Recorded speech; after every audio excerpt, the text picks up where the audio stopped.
Hello guys, magandang araw sa inyong lahat. So nandito naman po tayo sa Bulinaw sa Enchanted Cave. Nandito po yung isa sa pinagmamalaki nilang cave naman po na ating pupuntahan. So ayan guys, ito po yung sa entrance pa lang po nila. Ayan guys is nag-iintay po muna tayo dyan. So picture po muna dyan. Then maya po So ayan guys, pag natapos nga po yung iba na makabisita sa Enchanted Cave, ay pupunta na po tayo doon. So ayan, papakita ko muna sa inyo dito sa kanilang entrance pa lang. So ayan, makikita nyo yung Enchanted Cave. So ayan guys, makikita nyo yung mga miniature nilang gawa.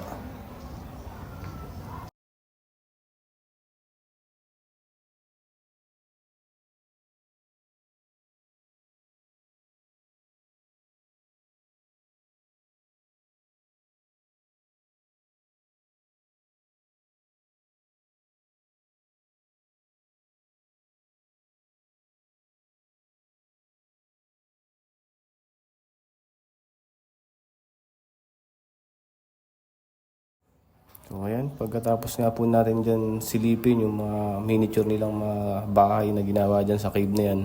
So maya is pupunta na tayo sa paglalakad papunta dun sa cave na tinatawag nila na pinagmamalaki ng Bulinaw.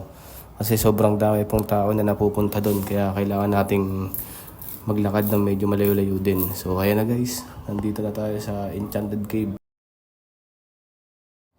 So ayan guys, sa mga pupunta nga po pala dyan dito sa Enchanted Cave sa Bulinaw is medyo aga-agahan nyo po kasi pag tinanghali na po kayo is marami na pong pila.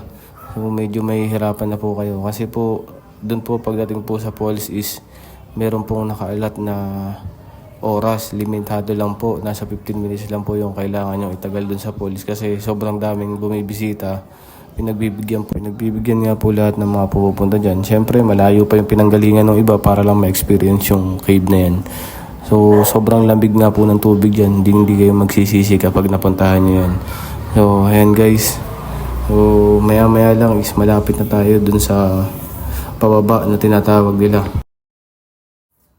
Bago nga pala kayo guys pumasok sa cave na yan is magkakaroon kayo ng mga safety gear. Ibibigay po ng mga nag-a-assist dyan. So ayan po, pababa na po tayo. Ibinigay po sa atin is helmet. Kasi syempre, pag nauntog po tayo sa matitilos na bato, pwede po tayo masugatan. Kaya doble ingat pa rin po dyan kasi pwede kayo mauntog. So ayan, pababa na nga po tayo dyan guys. Kasi sobrang hirap dyan, may mga nag-a-assist din po. Pero pag nababa nyo naman yung cave na yan is sulit na sulit. Kasi bukod sa malamig yung tubig, napakatahimik pa ng lugar sa sobrang safe na safe kayo dyan.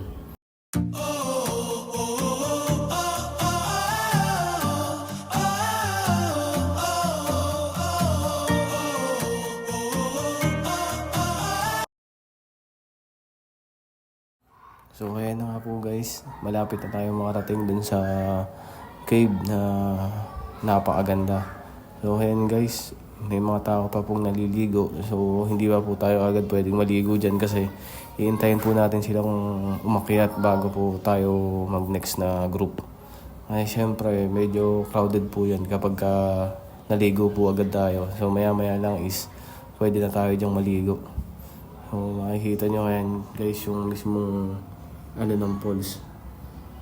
Napakaganda ng view.